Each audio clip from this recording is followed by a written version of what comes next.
자, 외계 행성의 탐사 방법. 자, 외계 행성의 탐사 방법은 가장 중요하게 배우는 게 세 가지가 있는데, 자, 첫 네. 번째가 뭐냐면은 식현상을 이용하는 방법이에요. 아, 네. 자, 식현상을 이용해서 행성이 있는지를 살피는 거다, 이런 얘기야. 네. 자, 이거는 뭐냐면, 자, 거기에 어떻게 써있는지 봐봐. 중심별 주위를 보는 행성에 의해, 자, 별의 일부가 가려지겠지. 네. 별의 일부가 가려지면 별의 밝기 변화가 생기죠. 네. 밝기 변화를 이용하는 방법이야. 자, 그러니까 쉽게 얘기하면 이런 뜻이야. 이게 별이 있는데 별이 이렇게 행성이 돌 때, 요 부분의 네. 행성이 이렇게 가린다고 해봐. 이만큼 빛이 안 나오지. 네. 그러면 별이 원래 다 비출 때보다 좀 어둡게 되겠지. 네. 이런 것을 식현상이라고 부르는 거거든. 네. 그러면 밝기가 변한다. 그런 얘기는, 행성이 존재하네. 이런 뜻이 되겠지. 네. 이게 바로 식현상을 이용하는 방법이에요. 알겠니? 네. 그러면 또 봐봐. 행성의 반지름이 네. 클수록 가려지는 면적이 어때? 더 커요. 면적이 더 크면, 네. 자, 밝기가 더 크게 변하겠지? 네. 밝기 변화가 더 커요. 그러면 밝기 변화가 크니까 행성이 존재하는구나. 행성 존재를 더 쉽게 알 수 있죠? 네. 쉽게 판단할 수 있어. 알 수 있어요. 그냥 쉽게 쓰는 말이야. 네. 지금 책에 선생님 노트에 있는 것보다. 그리고 어느 때 쓰는 방법이냐면, 자, 관측자의 시선 방향과 행성의 공전 궤도면이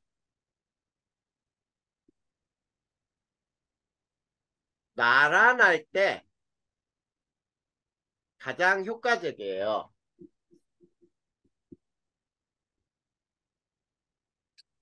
자, 그런데 수직일 때는 사용할 수 없어. 네. 자, 수직일 땐 사용 안 돼. 이게 무슨 말이냐면 잘 봐봐. 자, 이렇게 별이 있는데 이렇게 쳐다볼 거야, 이렇게. 알겠니? 네. 네. 그러면 얘가 이렇게 돌 때 여기에 이렇게 앞에 있으면 이 부분이 가려지겠지, 이 부분이. 네. 근데 이렇게 보면은 이 면이 일정하게 이렇게 나란하지. 네. 이럴 경우를 시선 방향하고 공전 궤도면이 나란하다 그래. 근데 수직일 때 밑에서 보는 거야. 밑에서 보면 어떻겠니? 별이 있고 행성이 이렇게 동그랗게 돌겠지. 네. 네. 어, 정중앙을 위에서 쳐다본다라고 해. 이럴 때는 별이 안 가려지죠? 네. 이럴 때는 사용할 수 없다는 뜻이야. 됐니? 네. 자, 그리고 거기에 보면, 자, 행성 반지름이 클수록 탐사가 효과적이다 그랬죠? 네. 그리고 네 번째, 자, 행성 대기를 통과한 별 빛을, 자, 우리가 이용하여 행성 대기 유무와 성분도 또 알아낼 수 있어요. 네. 알 수 있다. 그러면 지금 선생님이 그림을 하나 그려볼 테니까 거기에 그림이 그려져 있는데 그 설명을 이제 이렇게 할 거예요. 이게 별이야. 이걸 항성이라고 불러. 근데 네.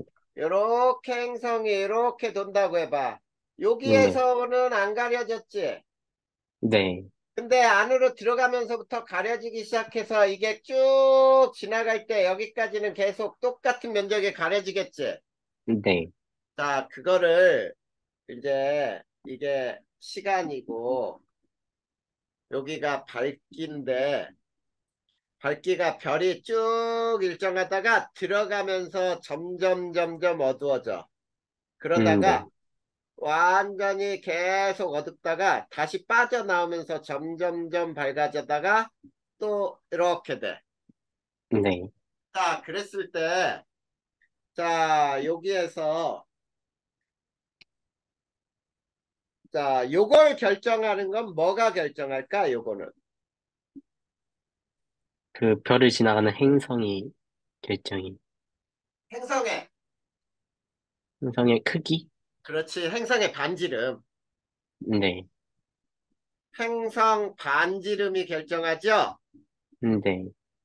어, 결정한다. 그러면 요거는 누가 결정할까? 그 별이요. 별? 어, 행성의 공전 속도.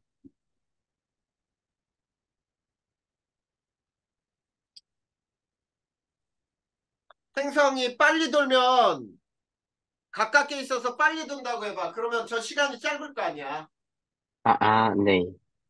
가려지는 시간이 짧으면은 빨리 도는 거고, 가려지는 시간이 길면은 천천히 도는 거지. 네. 그리고 또 만약에 이 그림을 이렇게 연속해서 나타났다고 해봐. 이 그림이 이렇게 해서 또 이렇게 나타난다라고 하잖아. 네. 그러면 여기에서 여기까지가 행성의 뭐가 되는 거야? 공전 주기죠? 네. 그래, 이게 바로 이거잖아. 그래서 행성의 공전 속도, 행성의 공전 주기가 결정하는 거잖아. 네. 이해됐니? 네. 아, 이게 바로 식현상을 이용하는 방법이다라고 하는 거야. 네. 자, 그 다음에 두 번째 방법은 자, 중심별의 시선 속도 변화를 이용하는 방법이에요. 두 번째, 중심별의 시선 속도 변화를 이용한다. 자, 이 방법을 보성아 뭐라고도 부르냐면 네. 도플러 현상 또는 도플러 효과 이용이라고도 불러요. 네. 자, 도플러 효과라는 게 뭐냐면 자, 빛이 접근할 때가 있겠지. 네. 빛이 접근할 때는 우리는 파장이 짧아지는 청색 편의가 일어난다고 해요. 네. 근데 빛이 후퇴할 때, 빛이 후퇴할 때는 파장이 길어지는 적색 편의가 일어난다고 불러. 네. 자, 우선 요거는 이렇게 간단하게 우선 설명을 할 거야. 자, 그러면 시선 속도 변화를 이용하는 건 어느 때 이용하느냐면, 자, 별과 행성이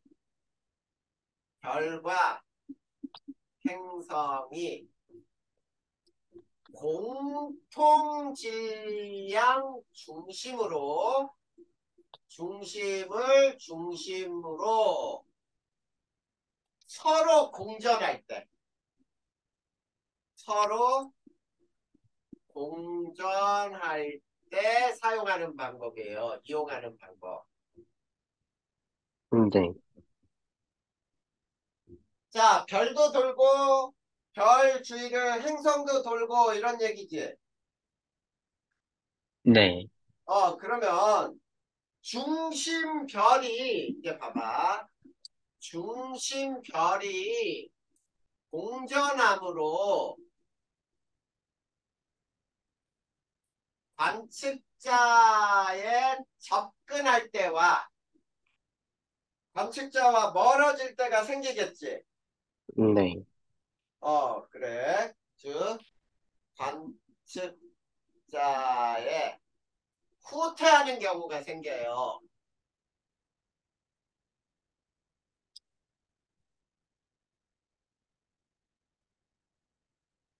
알겠니?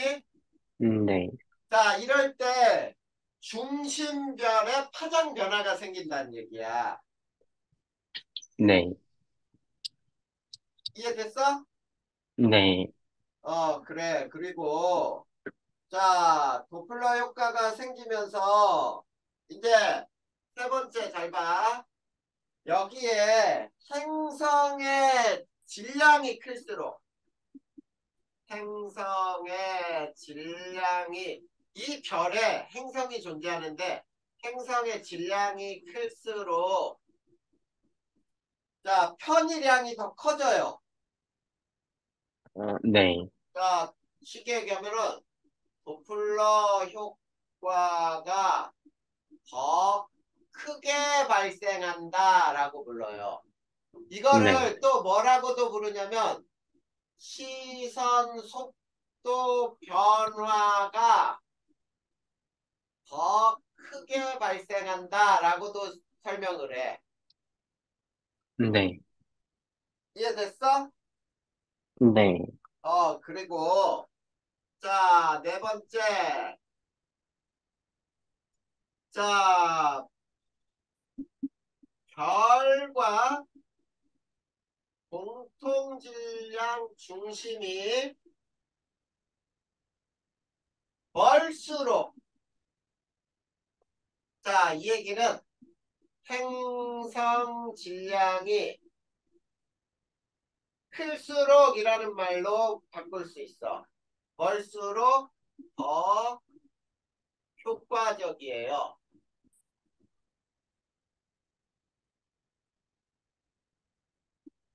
더 효과적으로 이용되고. 그 다음에, 자, 역시 얘도 관측자 시선 방향과 행성의 공전 궤도면이 날아갈 때 가장 효과적이에요.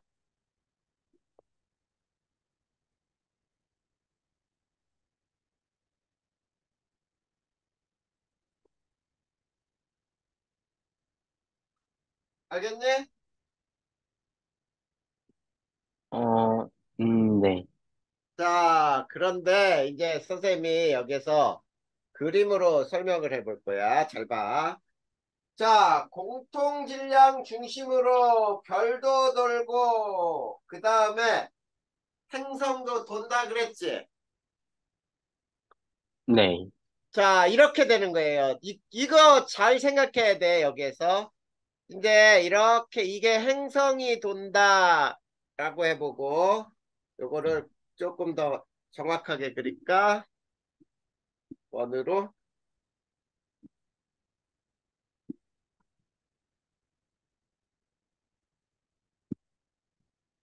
자, 그 다음에,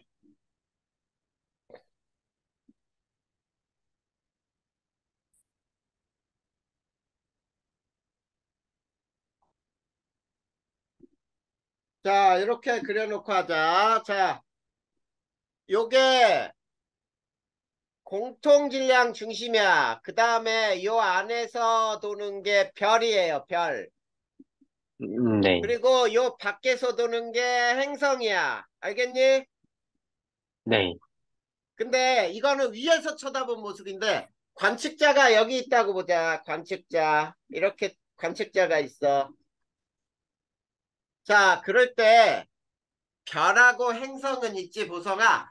같은 네, 방향으로 공전해야 돼. 자, 별이 이렇게 돈다라고 하잖아.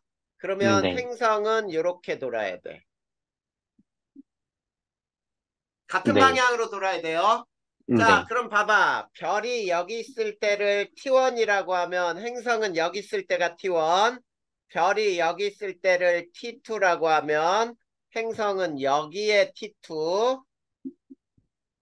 그 다음에 별이 여기 있을 때가 T3면은 행성은 여기 있을 때가 T3. 그 다음에 별이 여기에 있을 때가 T4면은 행성은 여기에 있는 거야. T4. 네. 근데 여기에서 별이 관측자에 가까워지는 곳이 어디니? 저, T4에서 T2까지는 가까워지지. 음, 네, 맞아? 네, 그래. 그랬을 때, 자, 여기 봐봐, 여기. 여기는, 자, 접선 방향이 이렇게 나오죠, 별이. 네, 그런데 여기서는 접선 방향으로 별이 들어가지요. 네, 그러면 T1일 때가 접근이지. 네, 빛이 접근한단 말이야, 나 있는 쪽으로. 네, 이때는 청색 편의가 일어나. 네, 자, 청색 편의가 일어날 때, 접근할 때 시선 속도를 우리는 마이너스라고 불러. 네, 근데 여기는 후퇴하지요. 네, 자, 후퇴할 때는 적색 편의가 일어나. 네, 그 다음에 이때는 시선 속도를 플러스라고 표시해. 알겠니? 네, 자, 그러면 선생님이 시선 속도의 그래프를 한번 그려볼 테니까 봐. 자, 이렇게 그려놓고 다시 그릴까요?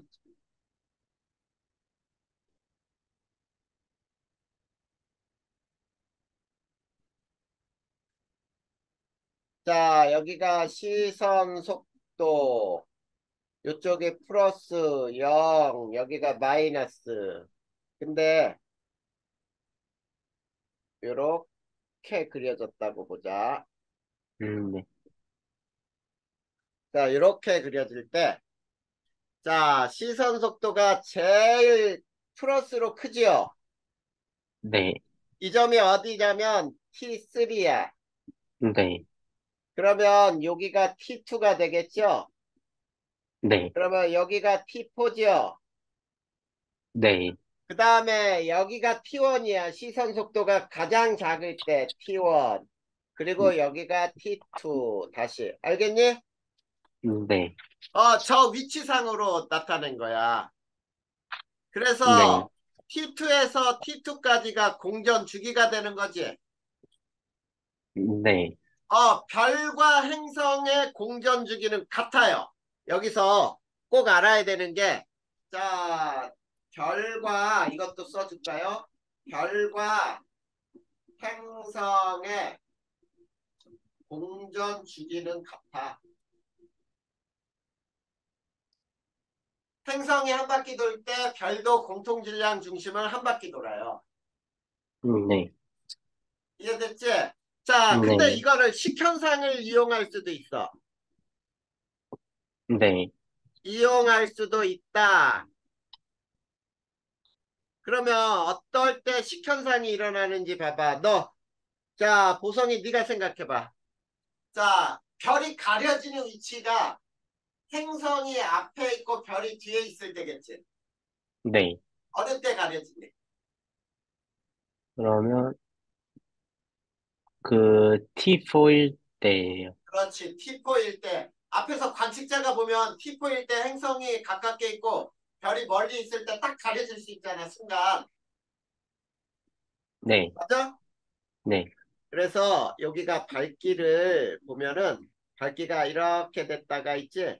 순식간에 이렇게 쭉 내려갔다가 다시 밝아져. 쭉 됐다가 순식간에 내려갔다가 다시 밝아지고 이런 밝기 변화가 생겨. 네, 왜 그러냐면 별도 돌고 행성도 돌잖아. 그러니까 네, 앞에 있을 때 스치고 지나갈 때지 그냥. 네, 그래 여기가 T4 여기가 T4야. 그러면 T1, 2, 3 이렇게 T1, T2, T3 이렇게 나눌 수도 있겠니? 네, 그 시간을 똑같이 분분하면 되잖아. 네, 이게 행성의 발견 방법 두 번째예요. 네. 자, 그래서 식현상 그리기라고 해서 58페이지의 그림은 요 그림을 그려놓으라는 얘기야. 그리고 아, 시선 네, 속도에 대한 그래프도 요거 그려놓고. 네.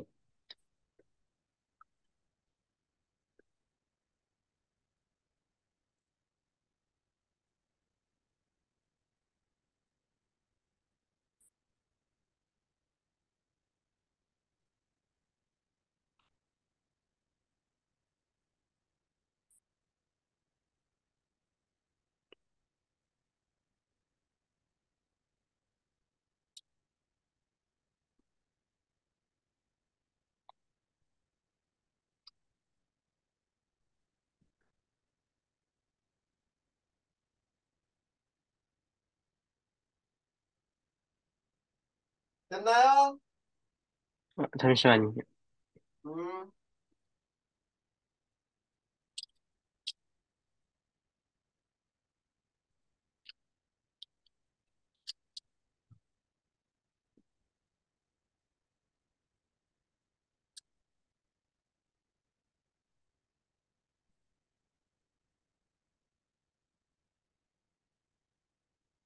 음, 됐어요. 자, 그 다음 세 번째. 자, 세 번째는 뭐가 나오는지 봐봐. 미세중력 렌즈 현상을 이용이라고 나와 있죠? 네, 자, 세 번째는 미세중력 렌즈 현상을 이용한다. 네, 자, 이 미세중력 렌즈 현상을 이용하는 거는 자, 이거 꼭 기억을 해둬야 돼. 배경별이라는 게 있어요. 배경별은 멀리 있는 별이야. 먼 별.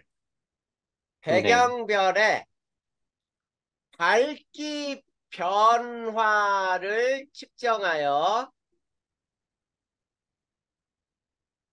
자, 중심별은 가까운 별이야.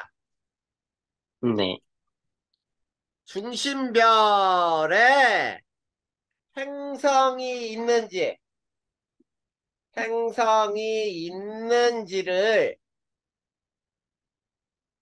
살펴보는 방법이에요.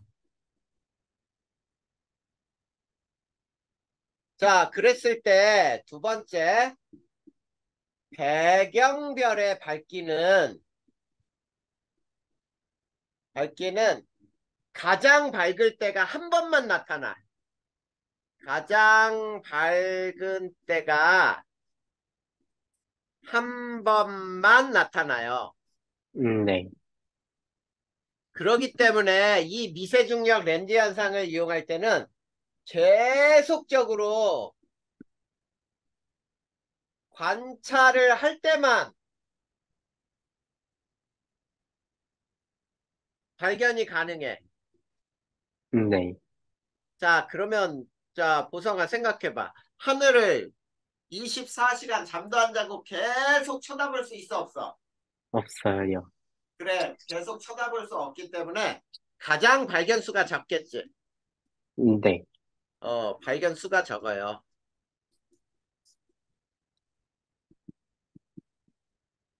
자, 그 다음에 얘는 어떻게 되냐면 배경별의 밝기가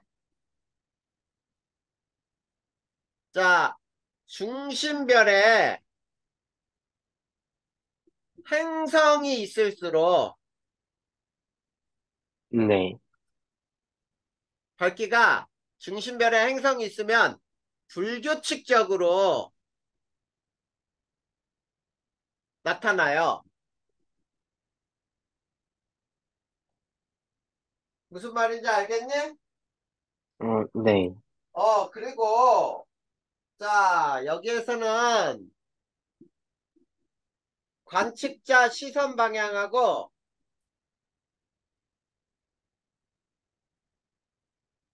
행성 공전 궤도면은 관계없이 사용할 수 있어. 행성 공전 궤도면은 관계없이 사용할 수 있어요. 네. 뭔 얘기인지 알겠나? 어, 네.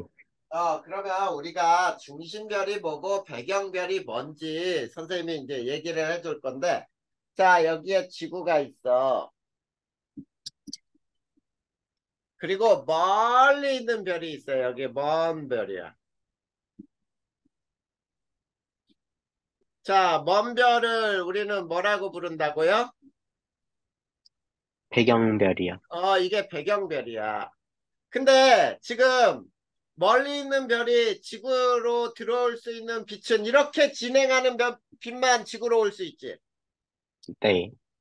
그래. 이렇게 올 수 있는 빛이 지구로 오는데 만약에 이 앞쪽에서 별이 또 있어. 이렇게 별이 여기서 별이 앞쪽에서 별이 이렇게 진행을 한다고 해봐. 네. 그러면 별이 여기 가운데 있을 때는 자 이렇게 진행해 가거든. 네. 가운데 있을 때는 이 빛은 들어와 못 들어와? 못 들어와요. 못 들어와. 그러면 어떻게 진행한 빛이 들어올 수 있냐면 잘 봐, 여기서. 자, 지금 별이 가운데 있을 때는 잘 봐. 여기에서 요 방향으로 출발한 빛이 이렇게 별을 지나면서 휘어져. 네. 중력 때문에 휘어지는 거야. 여기서도 네. 봐봐. 빛이 이렇게 진행한 빛이 별빛 때문에 별의 중력 때문에 휘어지면 꼭 렌즈 현상처럼 나타나지. 네. 이럴 때가 가장 밝을 때 하나거든. 이때가 가장 네. 밝을 때야. 네. 무슨 말인지 알겠니? 네. 그래, 가장 밝을 때가 이런데 별이 이렇게 진행하는 동안에 밝기가 자 규칙적으로 변하다가 만약에 이 별 주변에 이렇게 행성이 있을 수 있지. 네. 요 행성 때문에 별빛이 달라져요. 어떻게 밝기가 변하는지 잘 봐. 자, 그래프를 잘 해석해야 돼요. 자, 요거는 Y축은 배경별의 밝기고 밝기 변화야. 그 다음에 요건 시간에 따라 첫 번째 그래프는 중심별의 행성이 없을 때. 행성이 없을 때는 배경별의 밝기가 아주 매끈하게 점점 밝아졌다가 다시 점점 어두워져요. 이렇게 변해. 네. 근데 자 이번에는 자 똑같이 X축은 시간, Y축은 배경별 밝기예요. 배경별의 밝기 변화를 보면 자 이렇게 점점 밝아졌다가 점점 어두워질 때 갑자기 여기서 쭉 튀어올라 이렇게. 네. 자 이렇게 튀어오르는 게 이게 행성 때문이란 얘기야. 네. 알겠니?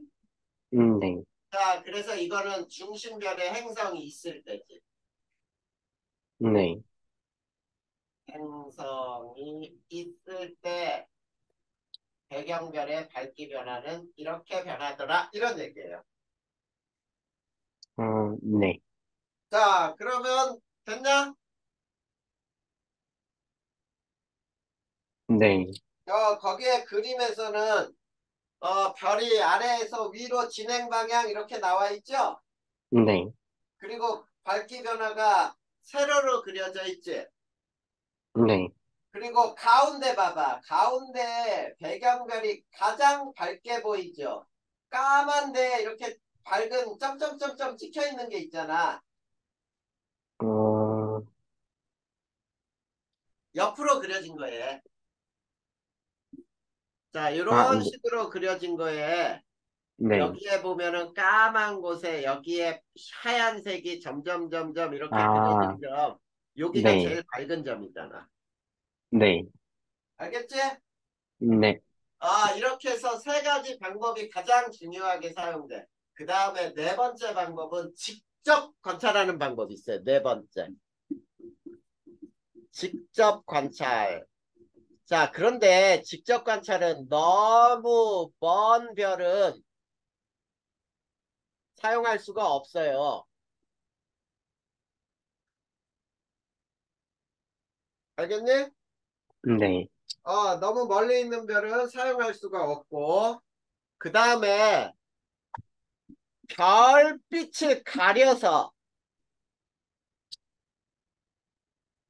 관찰을 해요. 그리고 별빛을 가려서 관찰하기 때문에 얘도 자, 관측자 시선 방향하고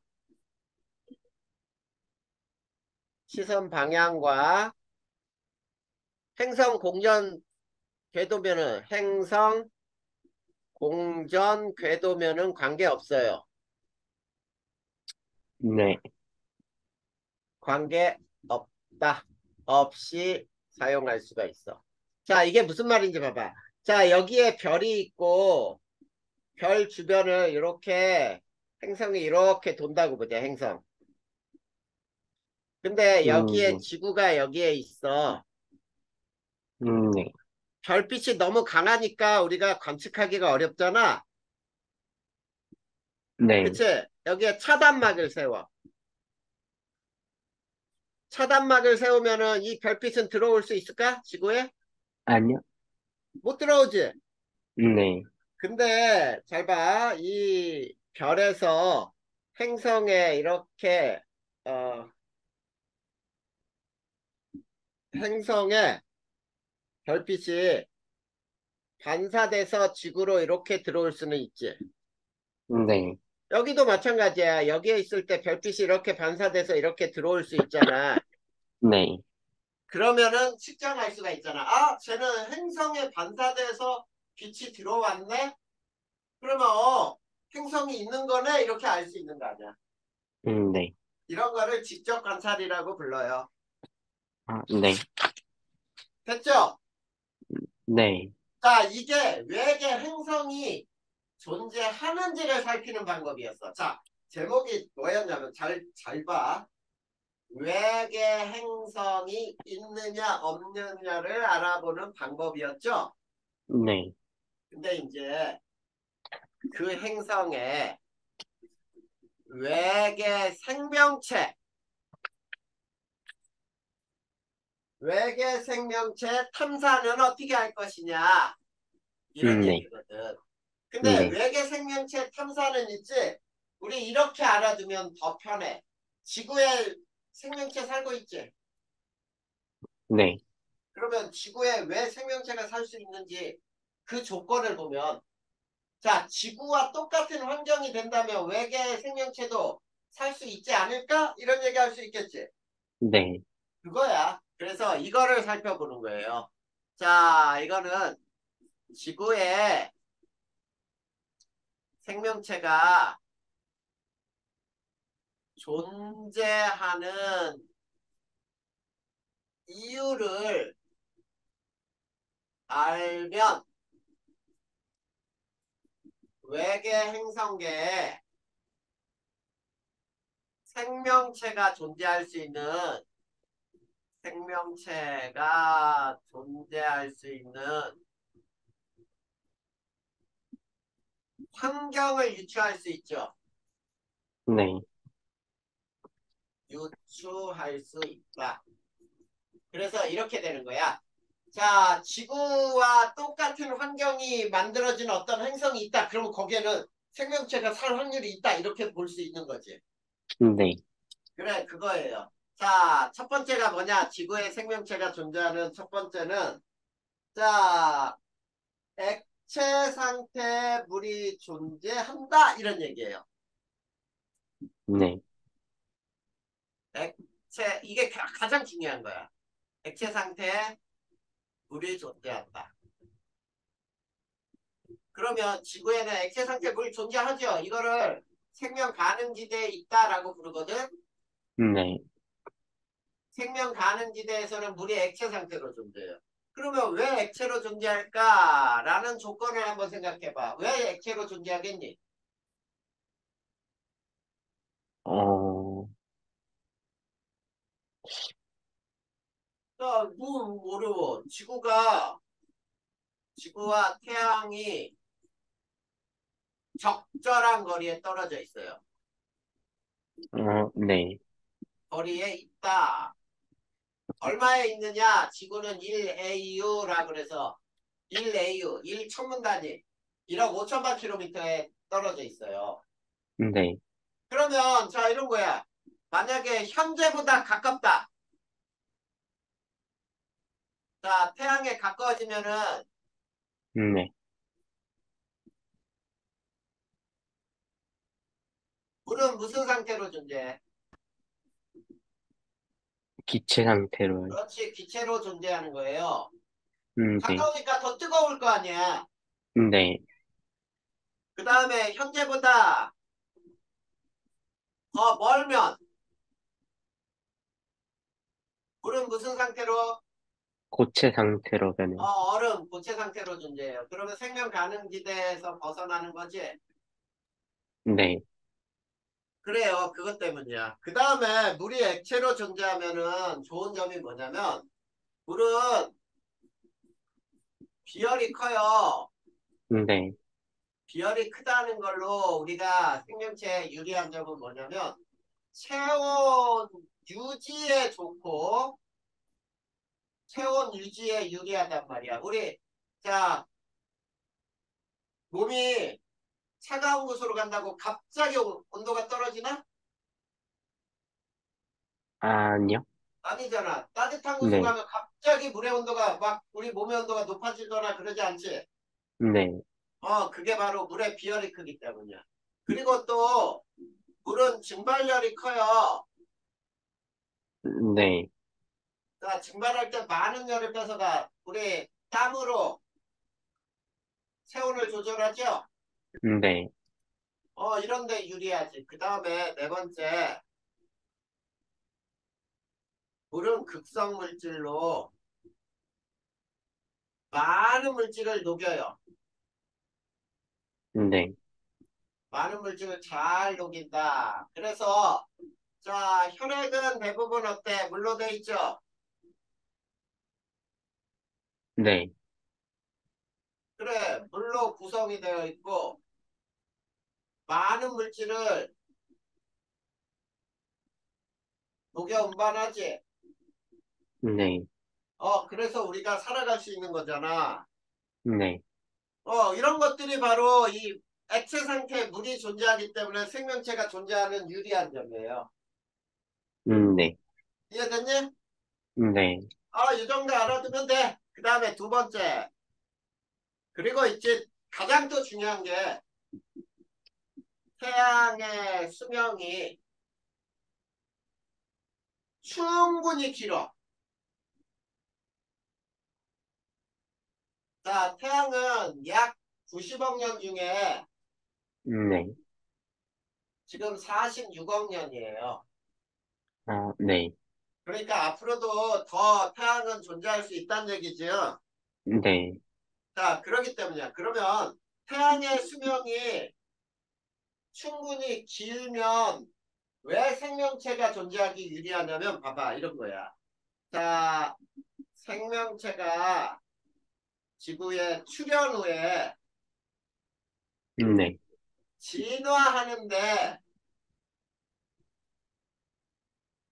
자, 생명체가 단세포 생물로 출현한 다음에 인간으로 진화할 때까지 충분히 태양이 오랫동안 살아있어요. 네, 그러니까 충분한 시간적 여유가 있죠. 네, 그래. 그러기 때문에 지구에 생명체가 존재할 수 있는 거야. 만약에 태양이 있지, 그러면 첫 번째, 만약 태양이 지금보다 질량이 매우 크다. 그렇게 하지 말고 이렇게 할까요? 자, 질량이 태양보다 매우 큰 별. 이렇게 나와 있지? 네, 질량이 태양보다 그러면 매우 큰 별에 행성이 존재해. 그 네, 행성에는 생명체가 존재할 수 있을까를 따질 거야. 자, 그러면 별의 광도가 커지지요. 네. 그러면 별의 광도가 커지면은 생명 가능 지대는 멀어져, 가까워져? 어, 멀어져요? 당연히 멀어지지. 별에서 엄청난 양의 에너지가 나오는데. 네, 자, 생명 가능 지대는 별과 더 멀어지고 그 폭은 더 넓어져요. 그러면 자, 이런 행성에는 여기에 행성이 존재할 때 자, 네, 이 외계 행성에는 생명체가 존재할 수 있을까라는 얘기야. 네, 존재하기 어려워요. 왜 어렵냐라고 한다면은 이렇게 되는 거야. 왜 어렵냐면 자, 별의 진화 속도가 빨라. 네,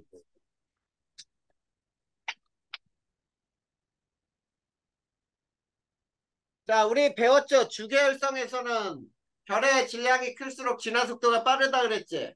네, 그래, 별의 진화 속도가 빠르기 때문에 생명체가 출현한 후에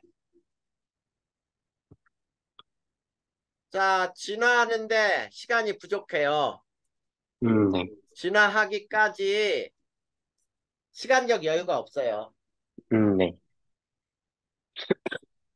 여유가 부족하다. 즉, 생명체가 진화해서 인간처럼 이렇게 고등생물이 되려고 하면은 이미 별은 진화해가지고 폭발해가지고 없어.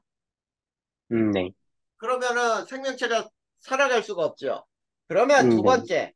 자, 질량이 이제 태양보다 매우 작으면 어떠냐? 매우 작은 별에 행성이 있다면, 자, 여기에서는 별의 광도가 작아지죠? 네, 그러면 생명 가능 지대는 어때야 돼? 가까워져요.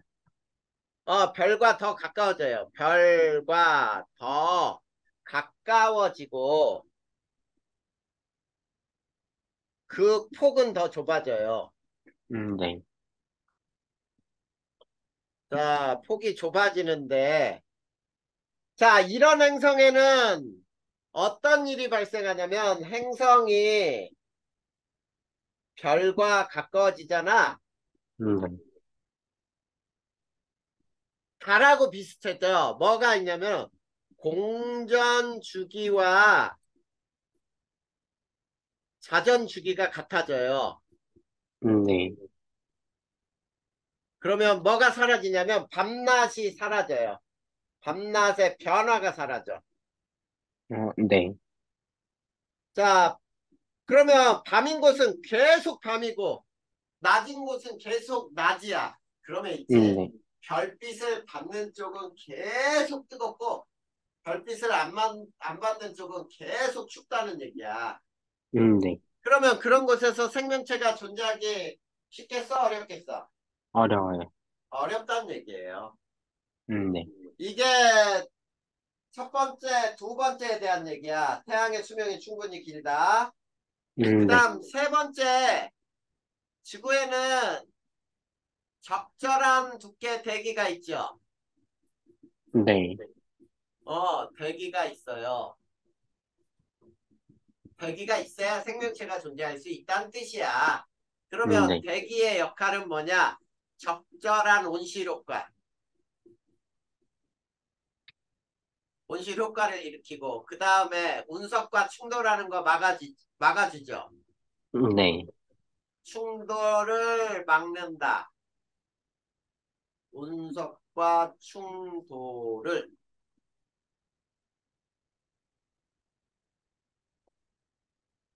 막아준다.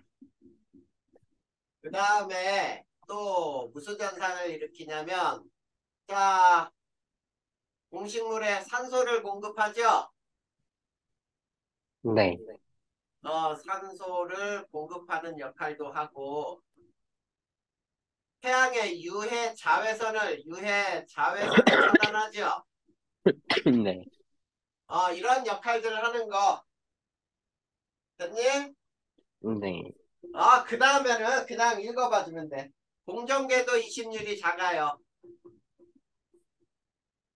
네, 자, 공정궤도 이심률이 작다는 뜻은 무슨 말이냐면 원궤도로 돈다는 얘기야. 원궤도로 공정. 그 얘기는 연교차가 작아. 네, 겨울과 여름의 기온 차이가 작다. 겨울에 너무 춥고 여름에 너무 더우면 안 되겠지. 네, 그 다음에 자전축 경사각이 있다. 자, 자전축 경사각이 있어서 뭐가 생겼냐면 계절 변화가 생겨요. 네, 만약에 자전축 경사각이 없으면은 계절의 변화가 안 생기겠지? 네, 그러면은 계절 변화가 있을 때 생태계가 더 다양하잖아. 네, 그 다음에 지구에는 위성인 달이 있죠? 네, 위성인 달이 있다. 이거는 지구 자전축 경사각이 안정하게 유지가 되도록 하는 역할이야. 네, 자, 이런 것이 외계 행성에 생명체가 존재할 수 있다면 이런 조건이 있으면 된다. 이런 뜻이에요. 네, 알겠니? 네. 자, 그러면 외계 생명체까지 탐사 방법들 다 끝났어. 여기까지 질문. 확인해서 한번 외우면서 물을 때 질문할게. 이거 확인 다 하고 외워야 돼. 자, 그 네, 다음에 60페이지 네, 넘겨봐. 네, 외부나 나와 있죠? 네, 오늘은 외부나와 특이은하까지 61페이지까지 끝낼 거야. 네, 자, 외부나.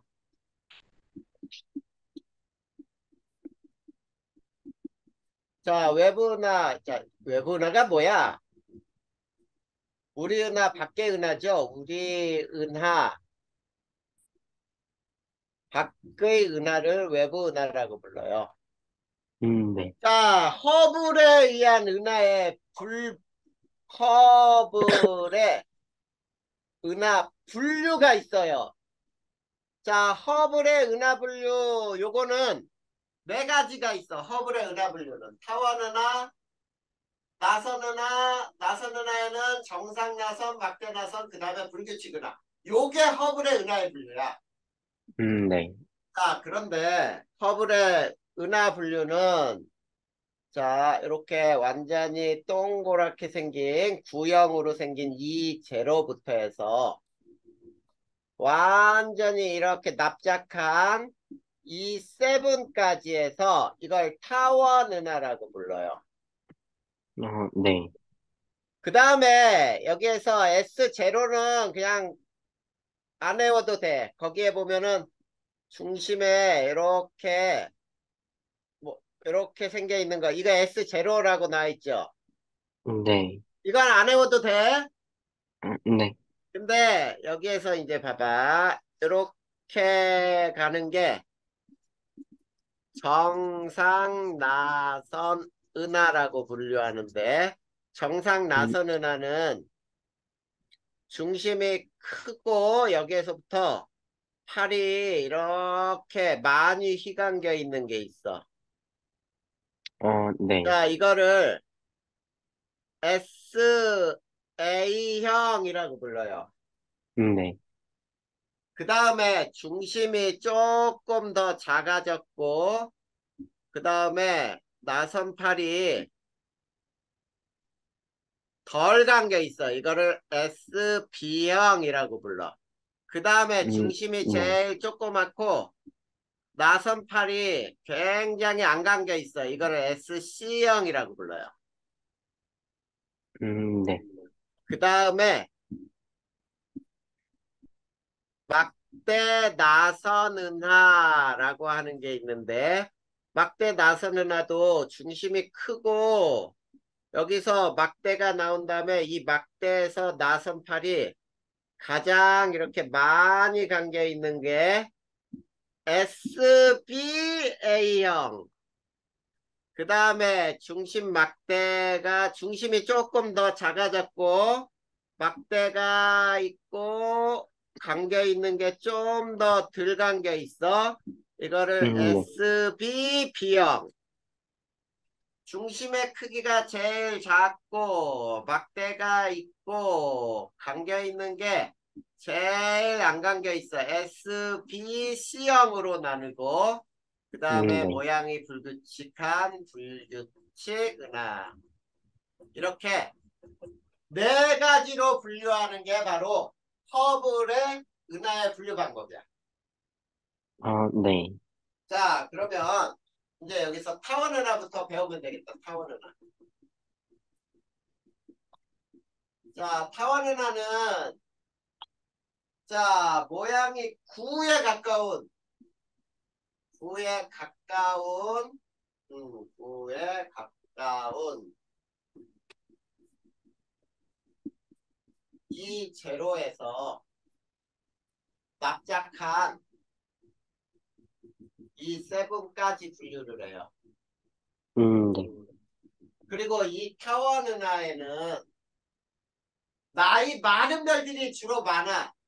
늙은 별, 그 다음에 붉은색 별, 저온의 별이 많아요. 네. 그러니까 생긴 지 오래됐다는 얘기지, 별들이. 네. 그리고 얘네는 있지, 성간 물질이 거의 없어. 성간 물질이 적어서 별이 거의 생성되지 않아. 알겠죠? 네. 자, 이게 타원이나 이렇게 외우면 돼, 타원이나. 그리고 나서드나는 자, 첫 번째 막대 유무와 나선 팔의 감긴 형태, 그 다음에 중심 밝기로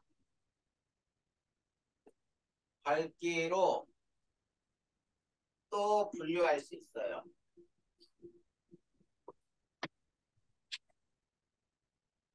그리고 나서는 하는 은하의 대부분이 여기에 속해. 알겠니?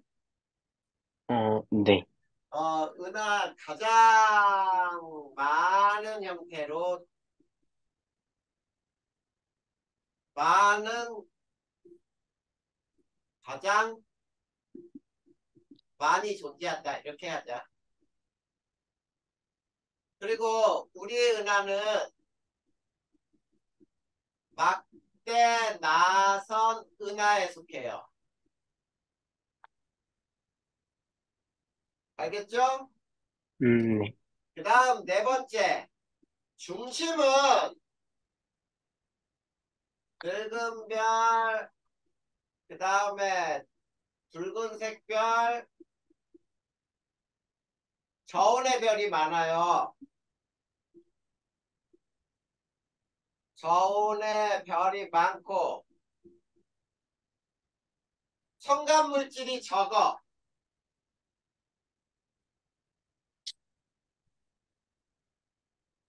알겠니? 네. 근데 첨가 물질이 적으니까 별이 잘 생겨 안 생겨 거기에서는 안 생긴다는 얘기죠? 어, 네. 나선팔에 첨가 물질이 많아요. 별이 탄생할 수 있어요.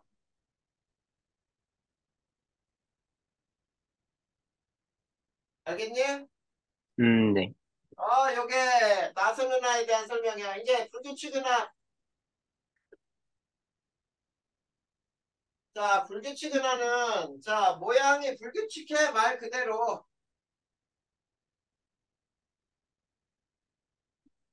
알겠니? 어, 자, 모양이 음, 불규칙해서 IRR로 표시하기로 하는 거야. IRR 그러면 이건 불규칙이나 라는 뜻이야. 그리고 얘는 규모는 작은데 그리고 푸른색 별이 많고 고온의 별이죠? 네. 젊은 별이 많아요. 그리고 여기에 성간 물질이 많아서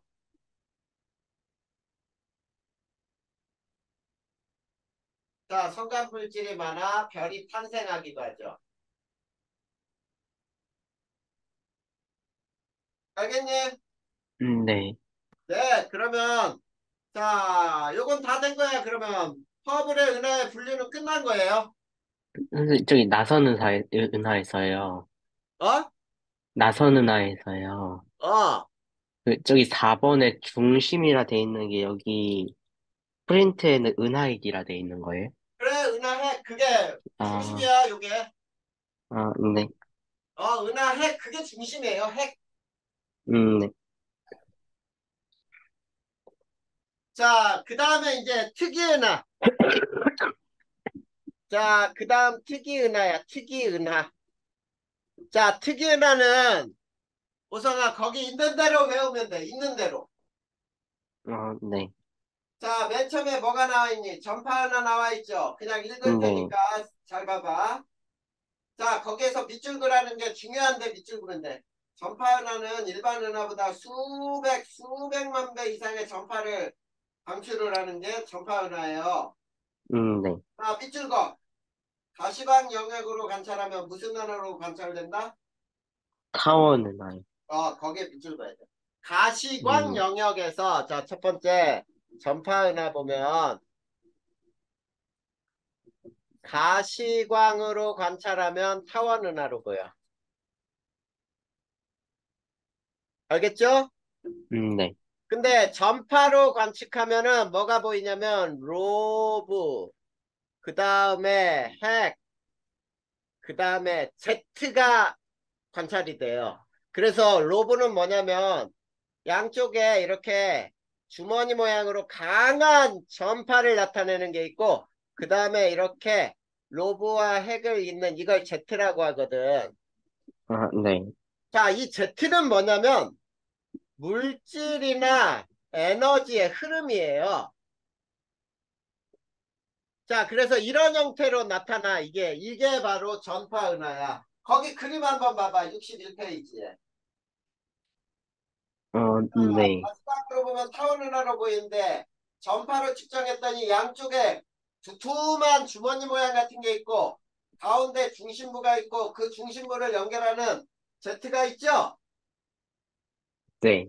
61페이지에 오른쪽 두 개 그림 중에 오른쪽 거야. 네. 이해됐지? 네. 그게 전파 은하의 특징이야. 그 다음에 중심에 뭐가 있는 것으로? 블랙홀이 있을 것으로 추정. 네. 요것도 밑줄 그어놔. 블랙홀, 중심의 블랙홀. 자, 특이은하의 두 번째가 뭐냐면 세이퍼트 은하. 세이퍼트 음, 은하. 네. 얘는 굉장히 넓은 범위에 있어서 넓은 범위에 방출선이 나타나요. 네. 넓은 범위에 있어서 방출선이 나타나고 얘는 가시광으로 관측했을 때는 무슨 은하처럼 보여? 나선 은하. 가시광으로 관측하면 나선 은하로 보이죠? 네. 거의 밑줄 그어. 네. 가시광으로 관측하면 나선 은하로 관찰된다. 그리고 자, 보통의 은하보다 매우 밝은 방출선을 보인다. 그랬죠? 네. 거기 봐봐. 은하 전체 공도가 아니라 광도다, 광도. 거기에 그 오타가 났네. 자, 은하 전체 광도에 대한 중심부 광도가 매우 커요. 그리고 거기 첫 번째 그림은 나선 은하처럼 보이지? 네. 그리고 두 번째 보면은 굉장히 넓은 곳에, 파장이 넓은 곳에 이렇게 막 이렇게 막 방출선들이 있지? 네. 이게 굉장히 넓은 부분에서 방출선이 나타난다. 이게 세이퍼트 은하예요. 네. 자, 그 다음 세 번째가 퀘이사라고 나 있죠. 퀘이사. 네. 어, 세 번째가 퀘이사인데, 자, 퀘이사는 별처럼 보이지만 은하예요, 은하. 자, 별처럼 보이지만 너무 멀리 있어서 별처럼 보여. 근데 은하란 말이야. 별들이 수많은 별들이 모여 있는 거야. 그리고 네. 후퇴 속도가 매우 크게 관찰이 돼요. 네. 자, 후퇴 속도 적색편이라고 불러. 네. 적색편이가 매우 크다. 알겠니? 네. 그리고 세이퍼트 은하도 중심에 뭐가 있는 거야? 블랙홀이요. 블랙홀. 자, 퀘이사도 중심에 뭐가 있을 것으로 추정돼? 블랙홀이요. 블랙홀. 근데 이 퀘이사가 중심 광도가 세이퍼트 은하보다 더 커. 네. 알겠니? 절, 이 전체 은하의 밝기에 대한 중심의 광도가 K사보다 세이퍼트 은하보다 더 크게 나타난다. 이렇게 나와 있죠? 네. 그 다음 네 번째가 충돌 은하예요. 자, 충돌 은하. 자, 은하 간에 충돌은 있지만 별끼리의 충돌은 없어요. 네. 왜 별끼리는 충돌하지 않냐면 별과 별 사이는 엄청나게 멀리 떨어져 있거든. 네. 자, 은하 간의 충돌은 있으나 별들은 충돌하지 않고요. 그 다음에 성간 물질이 막 합쳐져 별의 탄생이 될 수 있어. 네. 자, 그리고 충돌하는 은하 중에 우리 은하하고 안드로메다 은하 나와 있니? 네. 어, 이 안드로메다 은하하고 우리 은하는 충돌 은하에 해당돼. 네. 이해됐어요? 네. 그러면 요거까지만 이렇게 알아두면 돼. 그럼 끝이야. 네. 자, 요 네 개는 특이 은하예요. 특이 은하. 알겠지? 허블의 은하 음, 분류에 안 들어가. 네. 그래. 여기까지 질문. 아직은 없어요. 자, 여기 충돌은하에 어, 거대한 분자구름이 충돌한다는데 그게 뭐야? 우리 은하 이게 성간물질. 그게 성간물질이에요? 분자, 구름, 성운. 네. 그런 것들이 전부 성간물질이야. 네. 또 있어? 아직은